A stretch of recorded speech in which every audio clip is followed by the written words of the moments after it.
Good morning সকলকে।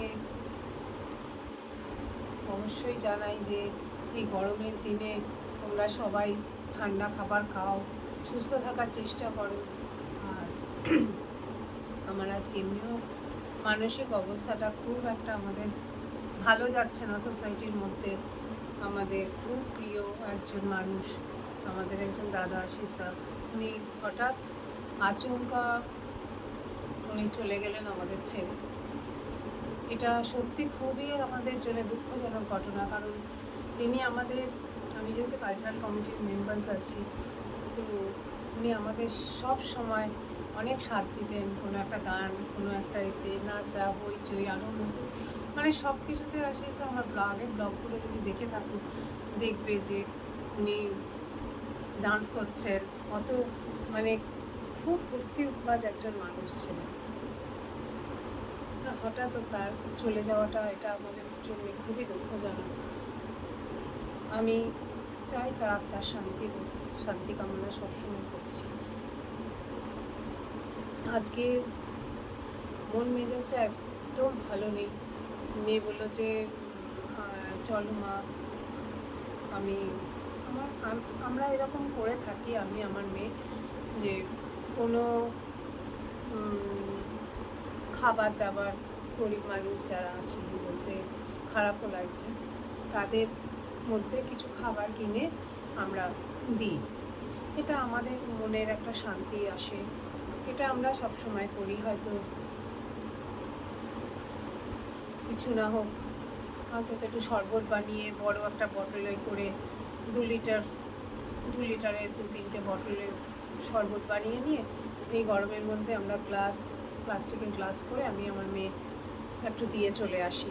যদি একটু মানুষের জন্য কিছু করতে পারা যায়, সেটা আমি সবসময় মনে করি। আর আমি মনে করি প্রত্যেকেরই একটু ভাবা উচিত।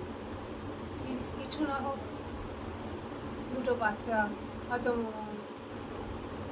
একটু, আমার মেয়ে কিছু খাচ্ছে আইসক্রিম দাঁড়িয়ে বা কিছু, দুটো বাচ্চাকে দেখলে আমি ডেকে তাদেরও দিই যে তোরা খা। আজকেই একটা মানে একটা জায়গায় আমি যাব, সেখানে আমি অল্প খাবার, বেশি মানে নিজে ঘরে বানিয়ে দিতে পারছি না, কারণ আমার মানসিক অবস্থা, আমার এই বললাম সোসাইটির এই দাদা চলে যাওয়াতে আমরা খুব ভেঙে পড়েছি। আমাদের সোসাইটিটা হলো একদম পুরো কম্প্যাক্ট একটা ফ্যামিলি, সেটা থেকে বেরিয়ে আসা আমাদের সময় লাগবে। তো যাই হোক, একটু করে মানসিক শান্তি আমি আমার মেয়ে সবসময় একটা মানসিক শান্তির মধ্যে খুঁজি। এদের মধ্যেও কিছু করি। আমি জানি মানুষের জন্য কিছু করলে কিছু ভালো কাজ করা হয়। তো আজকে আমি একটা দোকানে বলেও রেখেছি যে কিছু খাবার বানিয়ে রাখার জন্যে। তাই আজকে যাব যেখানে, তোমাদের অবশ্যই সেটা আমি দেখাবো। যাই হোক, অনেক কিছু কথা বললাম।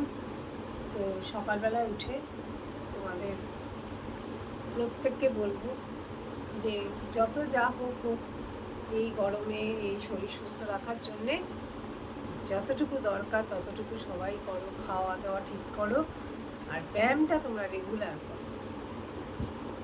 তো আজকের মতন আমি ব্লগটা শুরু করছি। আজ সারাদিন কী করবো না করবো তোমাদের সাথে সবই জানাবো। তো দেখো বাইরের অবস্থা, দেখো রোদ্দুরে তো একটু মেঘলা করছে না, ভালো লাগছে না। কালকে এই একটা গাছ কিনেছি, বেল গাছ, এখনও টবে দিতে পারিনি, দেবো। অ্যাকচুয়ালি টবটা কেনা হয়নি, ছোট্ট ছোট্ট কুড়িয়েছে।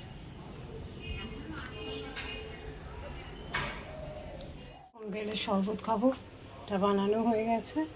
এর মধ্যে নুন দেবো, একটু মিষ্টিও দেবো, আর আমি একটু গন্ধরাজ লেবু দিই আর দুধ দিই, এতে টেস্ট হবে। অনেকে দই দেয়, কিন্তু এটা করে খাও, শরীর অনেক ঠান্ডা থাকবে। এখন এই বেলের শরবতটা খাবো। আমাদের ব্রেকফাস্টে বেলির শরবত খাবো, তার সাথে কিছু একটা টুকটাক নিয়ে নেবো। খুব টেস্টি। আমি বরফ দিয়ে নিই, কিন্তু অনেকে আইস কিউব ইউজ করতে পারো। আবার অনেকে চিনির বদলে এখন গুড় পাওয়া যায়, গুড়ও দিতে পারে। গুড় থাকলে যে গুঁড়ো ডাস্ট গুড়, যে যেমন খেতে চায় সে সেভাবে বানিয়ে নিতে পারে। এখন রেডি হব, বেরোবো বলে। তো একটু নেল পলিশটা পরছি, কারণ নেল পলিশ একদম আমার নেল পলিশ ভীষণ ভালো লাগে, কিন্তু একদমই পরাই হয় না গরমের জন্যেই, বিশেষ করে আর ভালো লাগে না কিছুই। তো এখন একটু রেডি হচ্ছি। দুপুরে আজকে আমি মানে খুব হালকা খাওয়া দাওয়া করছি, কারণ দুপুরবেলা হালকা খাওয়াটা আমার মনে হয় খুব ভালো। তো এখন রেডি হয়ে আমি তোমাদের বললাম যে আমি কিছু মানে খাবারের করা আছে, সেখানে যাব, যে মানুষদের একটু মানে খাবার টাবার দেব। তো কোথায় যাচ্ছি কি সব তোমাদের আমি অবশ্যই জানাবো।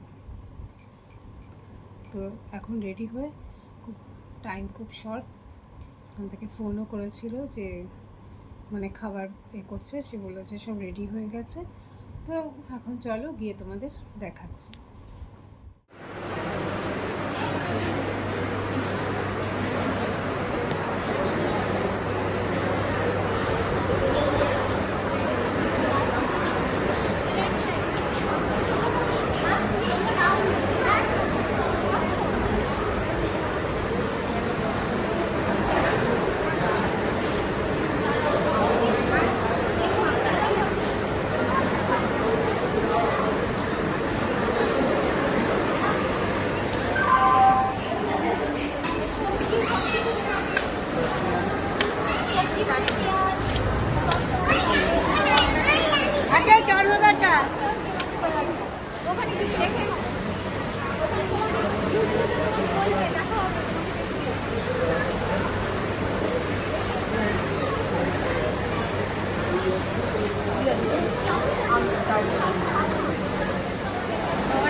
কোনো সময় কারোর কাছে হাত জোর করবে না।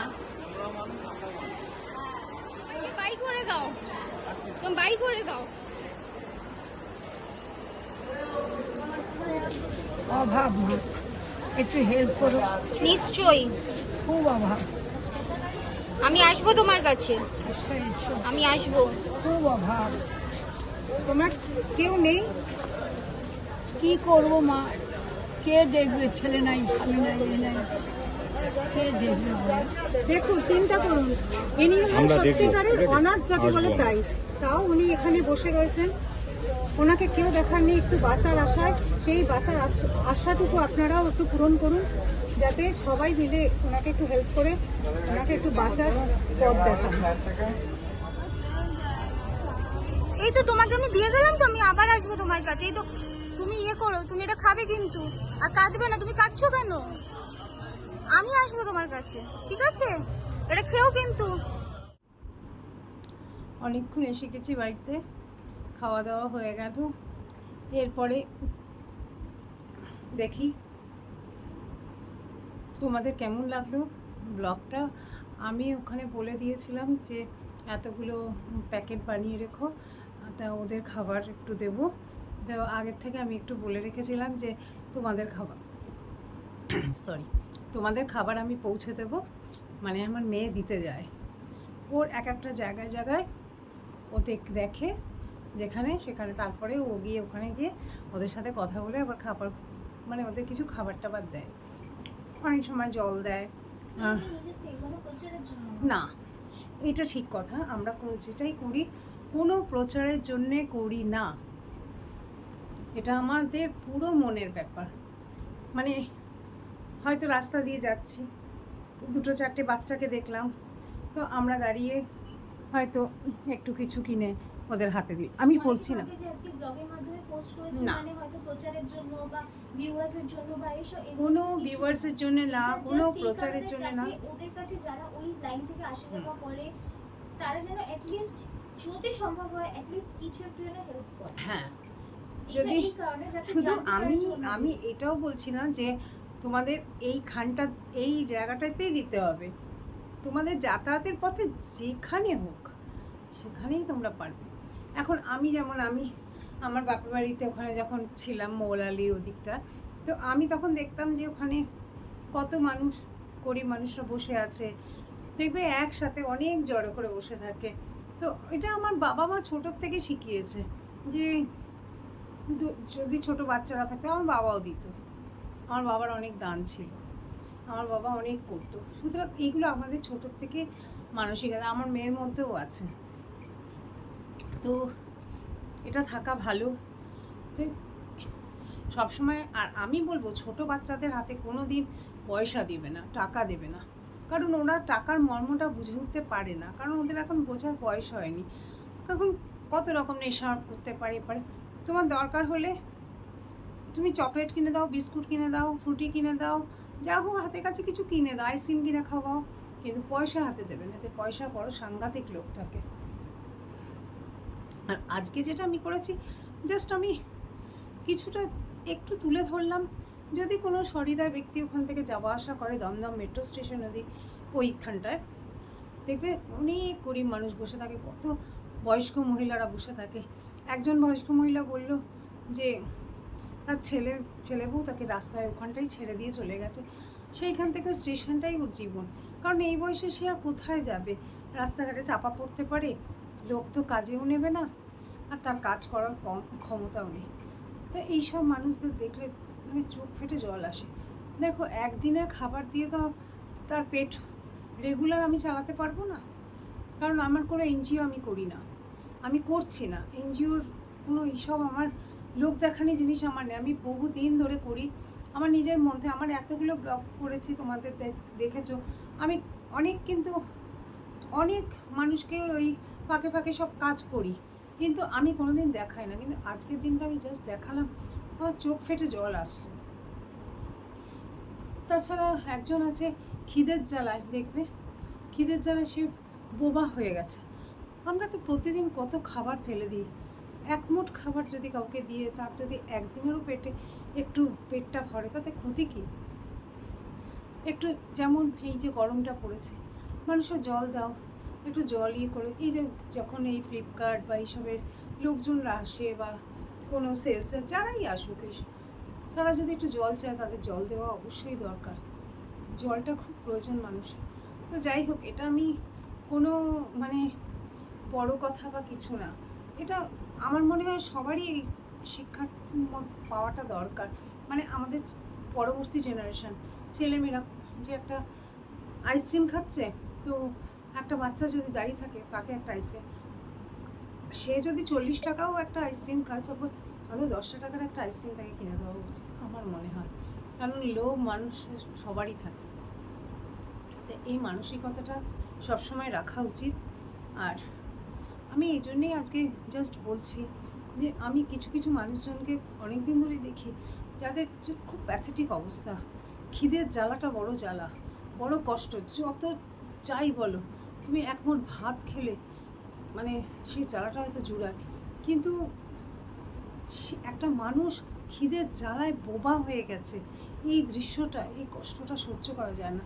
একটা মানে সন্তান, যে সন্তানকে একটা মানে বাবা মা তার বুকের পাঁজর মানে পাঁজরের মতো করে তাকে বড় করছে, পাঁজরের মধ্যে রেখে, সেই সন্তান তার মা বাবাকে স্টেশনে ছেড়ে দিয়ে চলে গেছে। কোথায় গেছে সেই মা বুঝতেও পারছে না, বলতেও পারছে না। অসহায় অবস্থা একটা 90 বছর 95 বছরের মা, সে কোথায় যাবে সে বোঝাতে পারছে না, তা সে ভিক্ষা করেই ওখানে খায়। তা এইসব দিকে একটা ভালো ঘরের মানে মানুষ, এটা মানে খুবই প্যাথেটিক অবস্থা। হ্যাঁ, এই জিনিসগুলো তোমরা যদি কোনো সহৃদয় ব্যক্তি থাকো বা কেউ যদি এনজিও বা কোনো সংস্থা যদি থাকো, একবার অন্তত ওখানটা গিয়ে তোমরা দেখো যে এই পরিস্থিতিটাকে যদি একটু সামলে মানে এইসব মানুষদের জন্য কিছু করা যায়। তো আজকের ব্লগটা কিন্তু আমি জাস্ট তোমাদের, আমি আবারও বলছি কোনো এনজিও না, কোনো কিছুর মধ্যে আমি নেই, আমি কিছু সব প্রচারের জন্য জাস্ট একটা তুলে ধরলাম। অনেকেই তো থাকে যে সহৃদয় মানুষ থাকেন যে না আমরা কিছু করতে চাই, কিছু ওনাদের জন্য কিছু ভাবতে চাই, অনেকে থাকে। যদি সেরকম কেউ যদি থাকে আমার ব্লগটাও দেখে তাদের জন্য যদি কিছু একটু করতে পারে, আমার আর কতটুকু ক্ষমতা, আমার যেটুকু অল্প ক্ষমতা, সীমিত ক্ষমতার মধ্যে আমি চেষ্টা করি, এই আর কি। তো আজকে তোমাদের সাথে শেয়ার করলাম। আজকের ভিডিওটা তোমাদের কেমন লাগলো জানিও। আর এই গরমকালে আমি বারবার বলছি, প্রত্যেকে বাড়ির সামনে একটু করে জল রেখো, কারণ পশু পাখি প্রত্যেকেরই একটা তৃষ্ণার ব্যাপার সবারই থাকে, যা এটা রাখা খুবই দরকার। আর কেউ যদি বাড়ি মানে দরজার সামনে এসে একটু জল চায় বা চায়, তোমরা অবশ্যই তাকে জল দেবে। জলটা মানুষের সবথেকে বড় জিনিস। আর খুব ভালো থেকো, সাবধানে থেকো, বাইরে বেরোলে অবশ্যই সানগ্লাস আর মুখটা ভালো করে ঢেকে নিও, ছাতা ব্যবহার করো, আর নুন চিনির জল বা এইরকম জাতীয় কিছু খাবার খেয়েও, যাতে জলজ জিনিসটা খেলে শরীরে অনেক অনেক কিছু রিকভার করবে, কারণ কি এখন শরীরে প্রচুর জলের দরকার। যাই হোক, সাবধানে থেকো, ভালো থেকো, সুস্থ থেকো, আবার হাসবো নতুন কিছু নিয়ে।